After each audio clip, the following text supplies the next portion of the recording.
విజయవాడలో వరదలు ముంచెత్తినటువంటి సమయంలో ఒక సంఘటన జరిగింది. అదేంటంటే 5 బోట్లు వచ్చి ప్రకాశం బ్యారేజ్ దగ్గర గేట్స్ 67, 68, 69, 70 దీన్ని కౌంటర్ హిట్స్ అని కూడా పిలుస్తారు, అక్కడ ఢీకొన్నాయి. అయితే ఎందుకు వచ్చింది, ఎందుకు ఢీకొన్నాయి, దీని వెనకాల ఏమైనా అదృశ్య శక్తి ఉందా, సంఘ విద్రోహ శక్తులు ఏమైనా పనిచేశారా, ఇది కావాలని ఒక విపత్తు సృష్టించడానికి జరిగిందా? ఎందుకంటే ఇక్కడ కనుక ఏదైనా పెద్ద డ్యామేజ్ కనుక జరిగితే అది భయంకరమైన పరిస్థితికి దారితీస్తుంది. 800 గ్రామాలు దీనివల్ల ముంచెత్తేటువంటి ప్రమాదం ఉంది. 10 లక్షల మంది ప్రజలు ఎఫెక్ట్ అయ్యేటువంటి అవకాశం కూడా ఉంది. అప్పుడు ముఖ్యమంత్రి చంద్రబాబు నాయుడు ఒక ప్రకటన చేశారు కూడా. వీరు సెప్టెంబర్ 2వ తారీఖు కనుక చూసుకుంటే ఇది వచ్చింది అంటే చాలా చిన్న విజువల్ ఇది. అందులో ఆయన ఏమన్నారంటే, కొన్ని గుర్తు తెలియని బోట్లు వచ్చి ఇలాగ ఢీకొన్నాయి, దీని వెనకాల సంఘ విద్రోహ శక్తులు ఉన్నాయా, వివేకానందుని మర్డర్ కేసులో ఏ ప్రమేయం లేకుండానే నాలాసులో రక్త చరిత్ర అని చెప్పి నా మీద అబండాలు వేయటం జరిగింది. అయితే ఇప్పుడు కూడా అలాంటి ప్రయత్నం ఏదైనా జరిగిందా అని అర్థం వచ్చే రీతిలో ఆయన ఒక కామెంట్ చేశారు. ఇది నా దృష్టికి వచ్చింది. వెంటనే దీని మీద వీడియో చేద్దామని చెప్పి అనుకున్నాను. కానీ అప్పుడు పరిస్థితులు అనుకూలంగా లేవు, ఎందుకంటే ప్రజలంతా కూడా ప్యానిక్గా ఉన్నారు. మరి కృష్ణా వాటర్లో కనుక చూసుకుంటే 11.50 క్యూసెక్ల వాటర్ అప్పటికి చేరుకున్నది. ఇది ఎప్పుడు కనీ వినగిన రీతిలో ఇంత వాటర్ రావటం, తర్వాత బుడమనేరు పొంగి దాదాపు అన్ని ప్రాంతాలని జలమయం చేయడం, అంటే విజయవాడ దాదాపు మునిగిపోవడానికి బుడమనేరే 90% కారణం. అలాంటి పరిస్థితుల్లో ఇలాంటి వీడియోస్ చేస్తే మంచిది కాదు, మనం కూడా ఒక జర్నలిస్ట్ సాంప్రదాయాలు పాటించాలనే ఉద్దేశంతో నేను లేట్గా ఈ వీడియో చేస్తున్నాను. అయితే దీనిని కలిసి కనుక మనం పరిశోధిస్తే ఏదో ఒక తెలియని సంఘటనలు ఏమైనా రాష్ట్రంలో జరుగుతున్నాయా అని మనం ఆలోచించక మానదు. ఎందుకంటే చంద్రబాబు నాయుడు గారి అభిప్రాయంతో మనం కూడా ఏకీభవించగా తప్పదు. ఇక్కడ చూసుకుంటే ఒక్కసారి కనుక కోర్కొషన్గా మనం చూసుకుంటే వరద వృత్తి ఉంది, బాగా వాటర్ ఫ్లో అవుతోంది. అలాంటప్పుడు ఒక 5 బోట్స్ వచ్చాయి. 5 బోట్స్ వచ్చి ఇప్పుడు నేను చెప్పిన గేట్ నెంబర్ 67, 68, 69, 70 ఈ 4ని కూడా ఢీకున్నాయి. 5 బోట్లు అండి. 5 బోట్లు కూడా ఈ 4 ఉన్నటువంటి గేట్స్ని నేను చెప్పాను కదా, కౌంటర్ హెడ్స్ అని కూడా అంటారు, వీటిని ఢీకొంది. ఇది చాలా మెయిన్ పిల్లర్స్ ఇవి. ఈ పిల్లర్స్ ఏదైనా సరే ఒకటి డ్యామేజ్ అయింది అంటే ఆ తర్వాత వాటర్ ఫ్లోని అడ్డుకోవడం చాలా కష్టం. అయితే 5 బోట్లు ఎక్కడి నుంచి వచ్చాయి, ఎందుకు వచ్చాయి, ప్రమాదవశాత్తు వచ్చాయా, అయితే కావాలని వచ్చాయా, ఎవరైనా అదృశ్య శక్తులు పనిచేస్తాయని చెప్పి ఆలోచించవలసిన తరుణం అయితే ఉంది. ఈ 5 బోట్లు కూడా చాలా పెద్ద బోట్స్ అండి. యాక్చువల్గా దీన్ని మన కృష్ణాకి సంబంధించినటువంటి ఇసుక ఏదైతే ఉంటుందో వాటిని తరలించే ప్రయత్నంలో భాగంగా ఈ భారీ బోట్స్ని వాడతారు. అయితే ఇంతవరకు కనుక చూసుకుంటే విజయవాడకు సంబంధించిన ఏ పోలీస్ స్టేషన్లో కూడా మా బోట్స్ ఇలాగ వరదలో కొట్టుకుపోయాయని కానీ లేకపోతే మా బోట్స్ పోయాయని కానీ ఎవరు ఇంతవరకు కంప్లైంట్ ఇవ్వాల. యాక్చువల్గా నిజంగా ప్రమాదవశాత్తు జరిగింది, ఎవరికి వాళ్ళు చూసుకుంటారు కదా మా బోట్స్ లేవని. కానీ ఇక్కడ అలా జరగల, ఎవరు కూడా క్లెయిమ్ చేయాల. పోనీ ఇదేమైనా సరే మరమ్మతుల నిమిత్తం పక్కన పెట్టి అదేమైనా ప్రమాదవశాత్తు వాటర్లో కొట్టుకుపోయి వచ్చాయా అంటే 5 బోట్లు కరెక్ట్గా 67, 68, 69, 70 ఈ వాల్స్కి, ఈ బ్రిడ్జికి, ఇక్కడ ఉన్నటువంటి ఈ గేట్స్కి వచ్చాయి అంటే ఎలా వస్తాయి, ఎక్కడొక్కడ దారి తప్పుతాయి కదా, అంత కరెక్ట్గా వచ్చి ఎలా ఢీకొంటాయి, అంత కరెక్ట్గా వచ్చి మరి అక్కడ ఉన్నటువంటి హెడ్స్ని ఎలా పాడు చేస్తాయి అని చెప్పేసి ఆలోచన ఈరోజు అందరి అధికారుల్లోకి వస్తుంది. దీనికి సంబంధించిన టెక్నీషియన్స్ కూడా ఇప్పుడు ఆల్రెడీ కన్నయ్య నాయుడు గారు కూడా వచ్చారు, ఆయన పరిశీలించారు, వీటిని రిపేర్ చేయవలసిన పరిస్థితి ఉందని కూడా చెప్పారు. అయితే ఇక్కడ మనం ఆలోచించవలసిన విషయం ఏంటంటే, ఇది కనుక ఒక భారీ స్థాయిలో కనుక జరుగుంటే, ఇది పెద్ద బోట్స్ అండి, చిన్న బోట్స్ కావు, పెద్ద స్థాయిలో కనుక జరుగుండి ఏదైనా సరే అనుకోని విపత్తు జరిగితే దాని పరిణామాలు ఏంటి, ఎంతమంది ఎఫెక్ట్ అవుతారు, దాదాపు 800 విలేజెస్ ఎఫెక్ట్ అవుతాయి.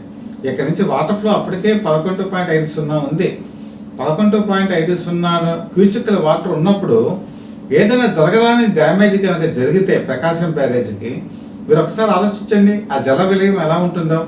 10 లక్షల మంది ప్రజలు అందులో మునిగిపోయేటువంటి ప్రమాదం ఉంది, మరణాలు పెరిగేటువంటి అవకాశం ఉంది, ఊళ్ళు కొట్టుకుపోయేటువంటి అవకాశం ఉంది.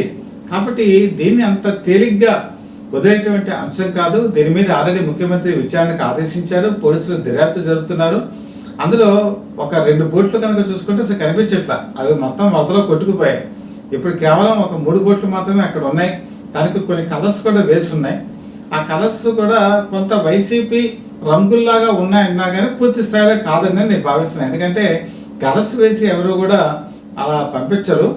కొంతమంది కావాలని వేరే పార్టీ మీదకి వెళ్ళేటువంటి ఉద్దేశంతో కలర్స్ వేసి కూడా పంపించి ఉండొచ్చు, లేదా ఆ పోలికలు ఉన్నటువంటి కలర్స్ ఉండటం వల్ల అది ఆ పార్టీకి సంబంధించిన గుర్తుల్లాగా కూడా భావించవచ్చు. కాబట్టి ఒక పార్టీ చేస్తుందని అయితే ఎవరు భావించరు. కానీ ఇందులో సంఘ విద్రోహ శక్తులు ఏమైనా పార్టిసిపేషన్ చేశారా, బలమైనటువంటి శక్తులు ఏమైనా పనిచేశాయా అని చెప్పేసి అనుమానం అయితే కలకమానదు. ఒకటి, ఈ మధ్యకాలంలో ఈ అనుమానాలు ఎక్కువ అవుతున్నాయి. కారణం ఏంటంటే ఇప్పుడు తెలుగుదేశం కూటమి అధికారంలోకి వచ్చి 90 రోజులు కూడా అవలా, 80 రోజులు దాటింది.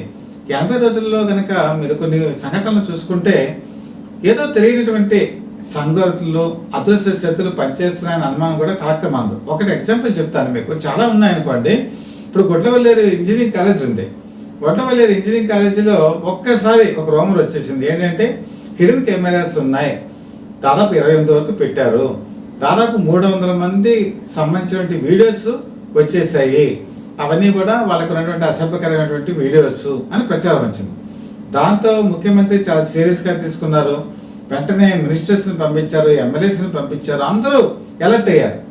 పోలీసులు కూడా రంగప్రవేశం చేశారు. మొత్తం సంబంధించి ప్రతి అణువు వెతికారు.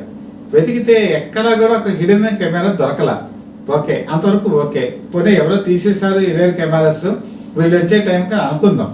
కానీ తర్వాత కనుక చూసుకుంటే మరి 300 వీడియోస్ సర్క్యులేషన్కి వెళ్ళిందన్నారు కదా, ఇంతవరకు ఒక్క వీడియో కూడా ఎక్కడ రాకూడదని నేను కోరుకుంటున్నాను. అంటే దీన్ని బట్టి ఏంటంటే ఒకవేళ పెట్టినా కూడా పోలీసులు దాన్ని కట్టడి చేసేనే ఉండొచ్చు, లేదా పెట్టకపోయి ఉండొచ్చు. చాలా మంది పెట్టలేదనే భావిస్తున్నారు. కానీ ఒక ప్యానిక్ కండిషన్ అక్కడ క్రియేట్ అయింది. ఇది నిజంగా ఆ రోజు జర్నలిస్ట్ అందరూ కూడా మంచి సాంప్రదాయాలు పాటించి, సంయమనం పాటించి, అలాగే ప్రభుత్వం కూడా సంయమనం పాటించి ప్యానిక్ అవ్వకుండా కాపాడగలిగాం. ఇప్పుడు అది వేరే వేరే అర్థాలతో వచ్చేటట్టు కనుక అర్థం పద్ధతులేని వీడియోస్ చేస్తే ముఖ్యంగా అక్కడ ఉన్నటువంటి విద్యార్థులు చాలామంది భయంతో ఉంటారు.